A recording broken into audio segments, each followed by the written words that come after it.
Hallelujah, praise the lord. ప్రతిదినము సజీవుడైన దేవుని వాగ్దానాల కొరకు ఎదురు చూస్తున్న ప్రియమైన దేవుని బిడ్డలకి నా వందనాలు.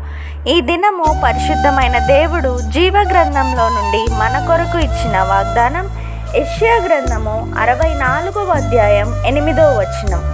యెహోవా, నీవే మాకు తండ్రివి, మేము జిగటమన్ను, నీవు మాకు కుమ్మరివాడవు, మేమందరము నీ చేతి పని అయి ఉన్నాము.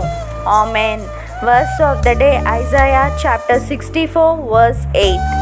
Yet you, Lord, are our Father. We are the clay, you are the potter. We are all the work of your hand. Amen. దేవుడైన యెహోవా నిశ్చయముగా నిన్ను ఆశీర్వదించునుగాక. ఈ వాగ్దానం విన్న మీ అందరికీ దేవుని కృప ఎల్లప్పుడూ తోడైండునుగాక. May the Lord our God turn every curse into a blessing and loves you abundantly. Amen.